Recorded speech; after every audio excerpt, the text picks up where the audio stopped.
तर मैत्रिणींनो, आज आपण कटोरी ब्लाऊजचे जसं कटोरीचं माप कसं काढायचं आहे ते लक्षात येत नाही. ब्लाऊजच्या छातीच्या अनुसार ब्लाऊजचं माप कसं काढायचं म्हणजे कटोरीचं माप कसं काढायचं ते लक्षात येत नाही. जसं आपण अंगावर माप घेतल्यानंतर पण आपल्याला लक्षात येत नाही की आपल्याला हे कटोरी पॉईंट जे आहे तो किती काढावा लागेल. त्यासाठी मी तुम्हाला खूप सोपी पद्धत सांगणार आहे.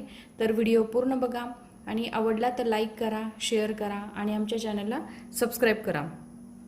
आता हे बघा, ज्यावेळेस आपण कटोरीचं माप काढतो त्यावेळेस आपल्याला काय होतं, कधी कधी प्रत्येकाची कटिंग करण्याची पद्धत वेगळी आहे आणि प्रत्येकाचं कटोरीचं माप घेण्याची पद्धत पण वेगळी आहे.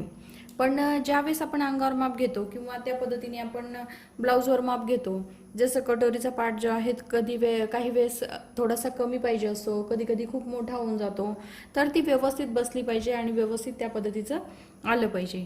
तर ते कटोरीचे माप कसे काढायचे आहे ही मी खूप सोप्या पद्धतीने तुम्हाला आज शिकवणार आहे.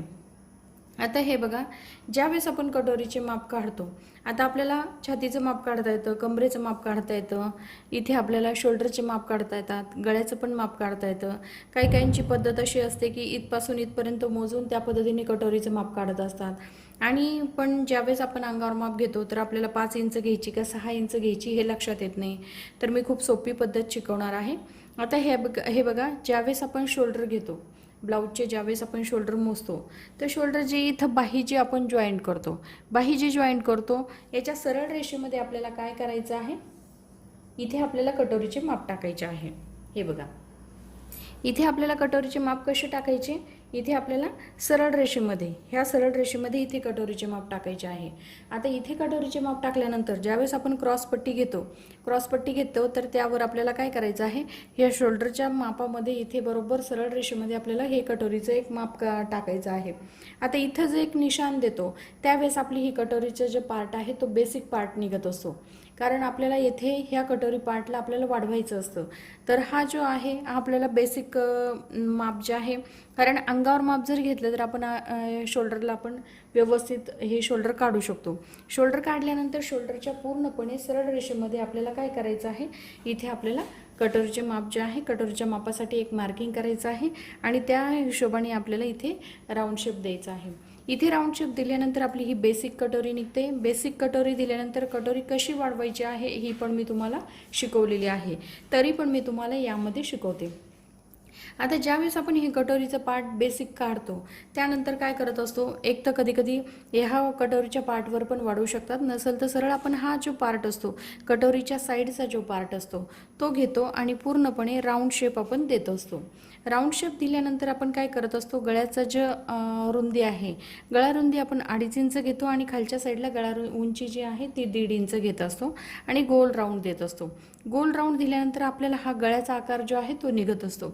आता गळ्याचा आकार निघाल्यानंतर आपण काय करतो, हा एक आकार निघून जातो आणि हा गळ्याचा आकार निघून जातो. इथे आपण सरळ एक रेष मारून देतो, म्हणजे ही आपली बेसिक कटोरी जी आहे ती तयार होऊन जाते.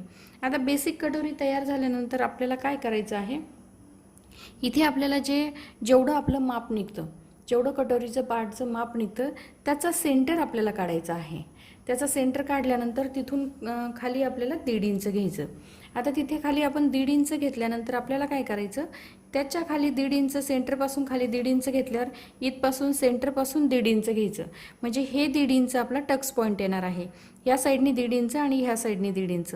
इथे आपण 1.5 इंच घेतल्यानंतर हा कटोरीचा जेवढा पार्ट येतो त्याचा अर्धा पार्ट आपल्याला घ्यायचा. जसं हा 6 इंच आला त्याचा 3 इंच, तर हे ज्यावेळेस आपण 1.5 इंच घेतो, 1.5 इंच घेतल्यानंतर त्याच्या पुढे आपल्याला याचा अर्धा पार्ट म्हणजे 3 इंच ठेवायचे असतात. 3 इंच घेतल्यानंतर आपल्याला हा कटोरीचा पार्ट जो आहे तो व्यवस्थित जोडून घ्यायचा. ह्या साईडला जेवढं कटोरीचं माप आलेलं आहे तेवढंच ह्या साईडला आपल्याला ठेवायचं आहे.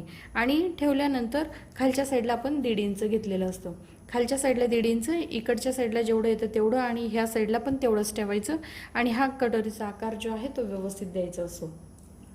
आता व्यवस्थित दिल्यानंतर आपल्याला काय करायचं, जे कटोरीचा पार्ट आपण जॉईंट करतो, जी बाहेरची साईड असते ती आपण कट करत असतो. ती कट केल्यानंतर जो कटोरीचा पार्ट असतो तो आपला व्यवस्थित यामध्ये तो आपल्याला शिवायचा असतो, तेव्हा आपली कटोरी जी आहे ती व्यवस्थित बसते. कारण ज्यावेळेस ही कटोरीचं माप काढतो आपण, फक्त माप काढता येत नाही त्यासाठी, कारण कटोरी वाढवण्याचा स्पेशल व्हिडिओ पण मी अपलोड केलेला आहे, तुम्ही माझ्या चॅनलमध्ये जाऊन बघू शकता। फक्त मी तुम्हाला आज ह्या व्हिडिओमध्ये हे शिकवणार आहे की ज्यावेळेस आपण अंगावर माप घेतो किंवा ज्यावेळेस आपल्या ब्लाऊजचं व्यवस्थित बसलेला नसतो ना, आपल्याला कटोरीचा पार्ट जो आहे तो कमी जास्त करायचा असतो, तर नेमकं आपल्याला कटोरीचं माप किती ठेवायचं आहे हे लक्षात येत नाही। त्यासाठी मी हा व्हिडिओ बनवलेला आहे। खूप जणांना ह्या अडचणी येतात की व्यवस्थित ही कटोरीचा पार्ट बसत नाही, तर म्हणून आपल्याला काय करायचं, पहिलं तर इथून इथपर्यंत सरळ रेषेमध्ये एक मार्किंग करायचं। ही बेसिक कटोरी निघून जाते आणि त्यावर मी जे कशा पद्धतीने वाढवायचं आहे त्या हिशोबाने तुम्ही वाढवू शकता। आता यामध्ये तुम्हाला जे काही समजलं नसेल, ह्या कटोरीच्या पार्टमध्ये तुम्हाला जे काही समजलं नसेल, तुम्ही कमेंट्स बॉक्समध्ये मला विचारू शकता। मी त्यावर परत व्हिडिओ बनवून तुम्हाला सांगू शकते।